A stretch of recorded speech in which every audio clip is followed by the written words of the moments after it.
Long ago, in a world filled with wickedness and corruption, God looked down upon the earth and saw that humanity had strayed far from his ways. Violence, greed, and evil filled the hearts of men and women. Saddened by what he saw, God decided to cleanse the earth with a great flood. But not all would be lost. God chose one man, a righteous man named Noah, to carry out his plan to preserve life. One day God spoke to Noah, "Build yourself an ark of gopher wood, large enough to hold your family and pairs of every kind of animal, male and female. For I am going to bring floodwaters upon the earth to destroy all life under the heavens. But with you I will establish my covenant." Noah, faithful and obedient, immediately began the monumental task. With his sons by his side, he worked day after day, cutting, shaping, and constructing the enormous ark according to God's precise instructions. The people around him laughed and mocked him, but Noah's faith never wavered. When the ark was finished, God commanded Noah to gather pairs of every living creature, beasts of the field, birds of the air, and creeping things of the earth. 2 by 2 the animals came, lining up before Noah and entering the ark. Elephants trumpeted, lions roared, and doves fluttered their wings as they all found shelter within the great vessel. Noah's family, his wife, sons, and daughters-in-law, also entered the ark. Then with a mighty creak and groan, the massive door of the ark was sealed shut by the hand of God. Rain began to fall, softly at first, but soon the heavens unleashed torrents of water. The rain poured down for 40 days and 40 nights, filling the rivers and lakes, submerging the valleys, and sweeping over the mountains. The entire earth was covered in water, and all life outside the ark was destroyed. But within the ark, Noah, his family, and the animals were safe. The ark floated on the surface of the deep, carried by the floodwaters as the world was cleansed. After many months, the floodwaters began to recede, and the ark came to rest on the mountains of Ararat. Noah sent out a raven, then a dove, to see if the land had become dry. The dove returned with an olive branch in its beak, a sign of new life and hope. When the earth was dry, God commanded Noah and his family to leave the ark and release the animals back into the wild. The earth had been renewed and life began to flourish once again. Then God made a covenant with Noah. In the sky, he placed a rainbow as a sign of his promise.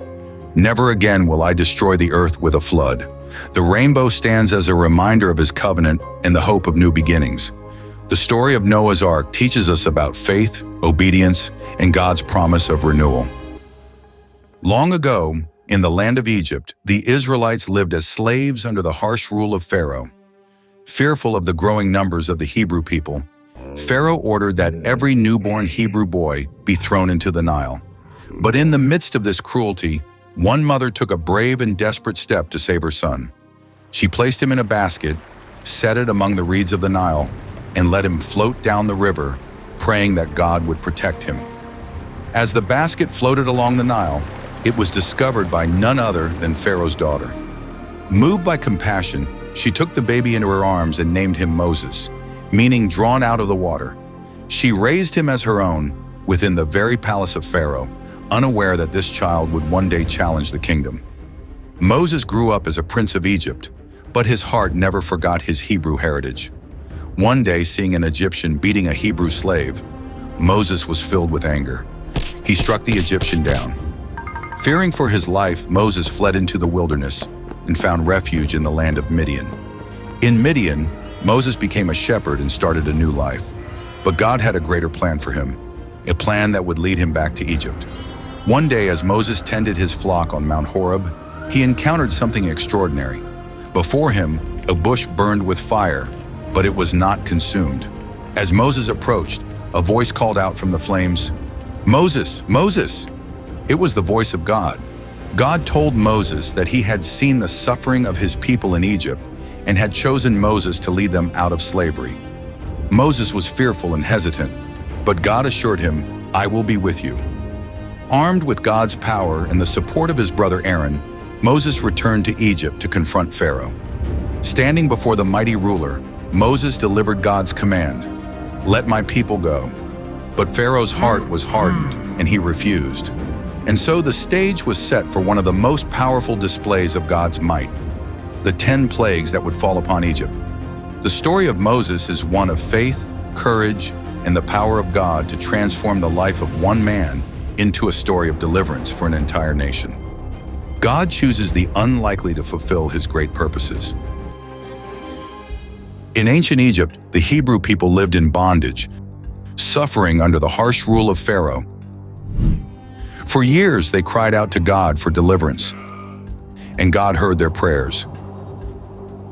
He chose a man named Moses to confront Pharaoh with a divine message. Let my people go. But Pharaoh's heart was hard. He refused to release the Israelites from slavery. And so God sent 10 plagues upon Egypt, each one more devastating than the last. Moses, standing before the mighty Nile River, raised his staff as God commanded. The waters of the Nile turned to blood, flowing red through the land. Fish died, the river reeked, and the people of Egypt were left without fresh water. Yet still, Pharaoh's heart remained unyielding. Next, God sent a plague of frogs. They swarmed across the land, filling homes, beds, and ovens. The people cried out in disgust as the frogs covered every inch of Egypt. Yet even when the frogs died, filling the land with a foul stench, Pharaoh refused to relent. With Pharaoh's heart still hardened, God unleashed a plague of gnats. The tiny insects covered people and animals alike, tormenting them without end. Then came a plague of flies, buzzing, biting swarms that filled the air and spread across Egypt. But Pharaoh would not let the Israelites go. The 5th plague struck down Egypt's livestock.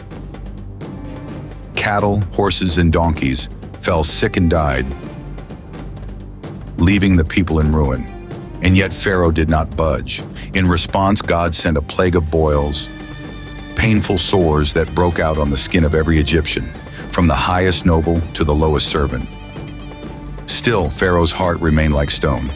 God then commanded Moses to stretch his staff toward the heavens, and a great storm of hail fell upon Egypt, destroying crops, homes, and livestock. What little remained was soon devoured by locusts, which swarmed the land in a cloud so thick it blocked out the sun. But despite the devastation, Pharaoh still refused to release the Hebrews. Next, God sent a plague of darkness. For 3 days, Egypt was shrouded in complete blackness. No one could see or move. The darkness was so thick it could be felt. Yet even in this terrifying silence, Pharaoh would not let the Israelites go. Finally, God sent the 10th and most dreadful plague, the death of the firstborn. Every firstborn child in Egypt, from Pharaoh's own son to the children of slaves, perished in a single night. But the homes of the Israelites, marked with the blood of a lamb, were spared. It was then that Pharaoh's hardened heart finally broke. In grief and despair, he summoned Moses and told him, "Go. Leave my people, you and the Israelites. Go. Worship the Lord as you have requested."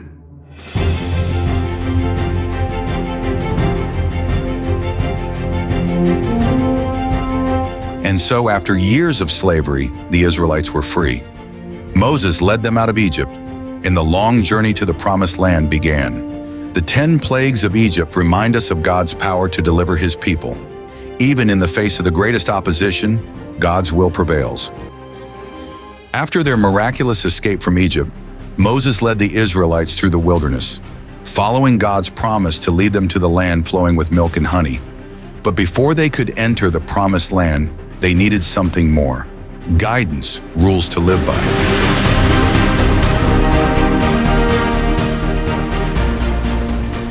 And so they arrived at Mount Sinai, a towering mountain shrouded in clouds and mystery where God would deliver his law.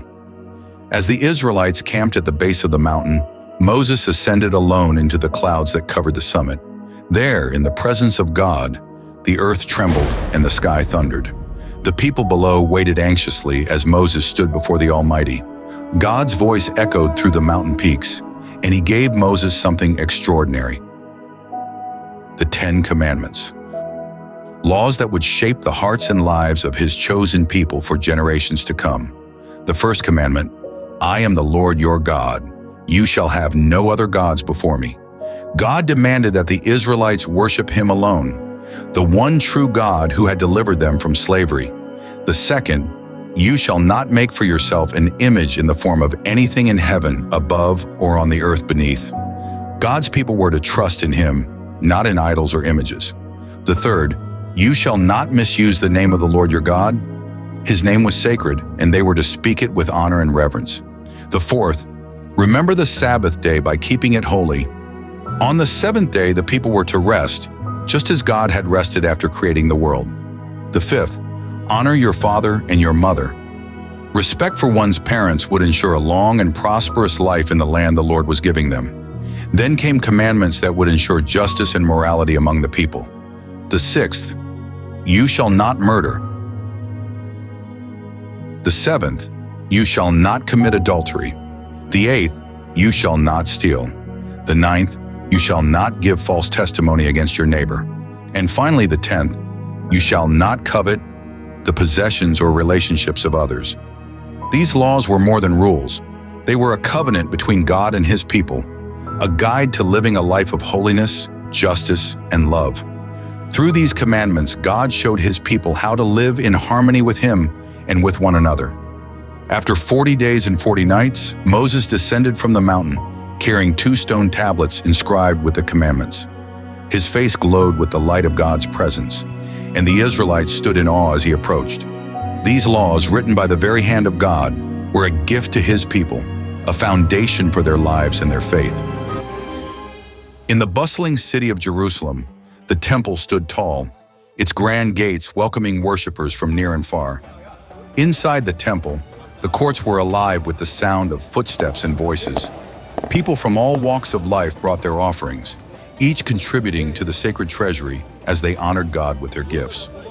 We see a line of wealthy men, adorned in fine robes, approaching the treasury with confidence. They carry bags of silver coins, the clinking sound echoing through the air as they pour them into the collection box.